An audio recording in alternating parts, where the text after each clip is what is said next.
Hey man, this is Adrian Gomez. Thanks so much for being patient. I really apologize for not getting this to you sooner. Um, Looking at this right now, his back leg is squatted. Really good job of staying low out of that backside. And as he pushes through, let's see here, right there, his back leg, I'd like to see it kind of straighten out. That's what's going to help his chest extend and then push that ball out a little bit further. So while he doesn't have that big of a weakness in the power out of the back leg, and that's the first weakness we're going to look at, it is something that I'd like him to work on out of that backside. So definitely that's a caution. I want you to look at the power of the back leg. I think that's something he can improve upon. Right now, it's not direct angle that I need, but it's about 85 degrees. If I was further this side and looking at his chest directly, it would be easier for me to measure that. But I think it's okay. I think he's. Let's see if I can measure this one.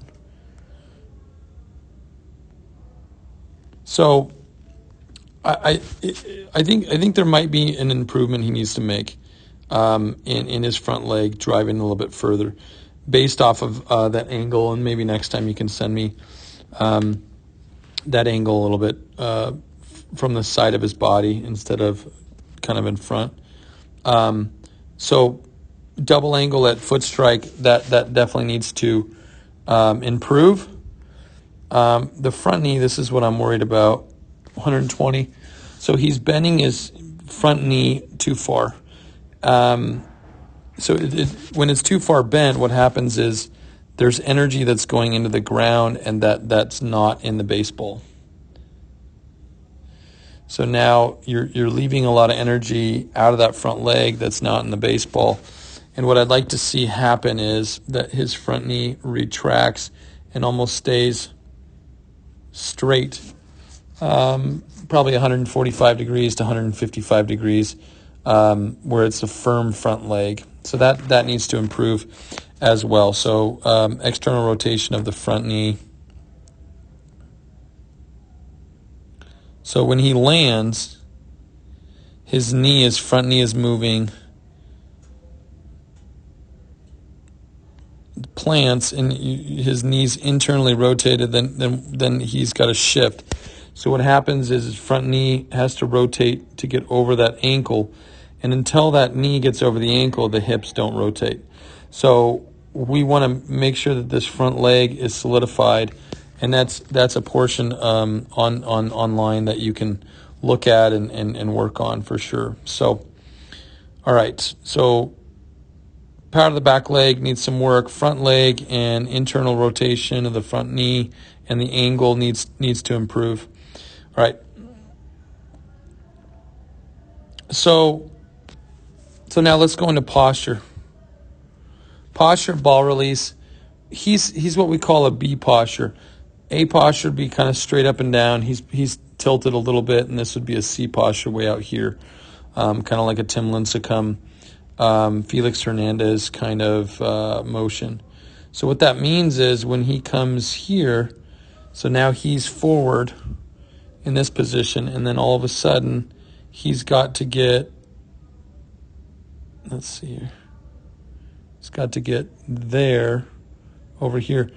If I was looking at him from the front, I'd be able to tell you how many degrees, but I think he has a huge posture change from here to there, and when you do that, you actually minimize your rotational power.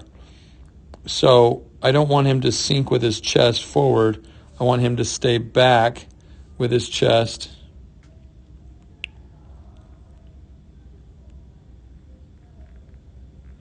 instead of falling forward. So posture, ball release, we need to lock that B posture in and not fall so much forward with his head.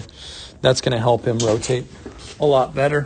So let's go into release point. The release point is pretty late or pretty early, and if I was from the side, I could see this, but I think it's right over that front foot. And when it's right over the front foot, it's what we call marginal. And when it's marginal, we're releasing it too early. So part of the reason being, his front knee is too far bent, so that's not allowing him to get over that front side because all the energy is stuck in that front knee. So his upper body's not rotating as far. Same with that. The back leg isn't extended, so that doesn't allow him to rotate those hips. So those are the things. If he fixes the lower body, he's going to fix the release point. It's just going to come out a lot better. So, all right. What else? Okay, launch. Let's look at stacking. So he does a good job of stacking his lower half. That's something he does great on. I want his upper body, his head over that rubber. That's going to allow him to be able to drift and keep his upper body back. But at the same turn, I want his chest not to go forward. I want it to stay back into that B posture so that he doesn't have to change that axis as much as he has. All right. All right. So that is the stacking. Let's look at his front glove. Front glove, stacking upper body needs to, for the stacking, his upper body needs work. His lower half's fine though. You're doing a good job with the front glove. Front glove is pinching, and it's his shoulder blade is pinching, and it's loading, and that's what we want. We want that firm front glove and that shoulder blade to be supported so that it can rotate around that backside. So he's doing a good job on that. And let's see here. So that's not an issue. Right here, you can see how low the elbow is here. He does a good job loading into that scap, and his elbow rises a lot out of this. So this is what we would call a high elbow. And what part of the reason why this is happening is when he's here, his chest is down, and when he has to change that posture, his elbow ends up rising, and it does put some stress into that elbow. So I want to make sure that if we can minimize his posture change from here to that big movement, sweeping movement this way, we're going to minimize his elbow. So theoretically, we're kind of staying on the same plane of that elbow here, but he really drives up above that, which creates some stress. So it's what we call an elevated distal humerus or a high elbow. So that's something I want him to work on. I think some of those throwing drills are going to help a ton in that section. All right. Chest extension out of this when he throws. The chest extension looks okay. Actually, I think he does a good job. I want to see a view from the side, but I think he does a good job because he has to. He has to because his front knee is bent so much. So if he can help that lower half, I would start with the lower half first.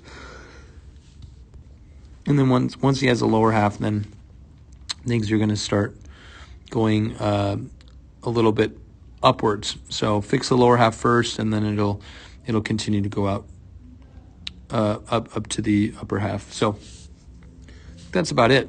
I think that's good. So anyway, give me a call, text me or call me and let me know what works best for you. And if you have any questions, and thanks for being a part of 212 Athlete.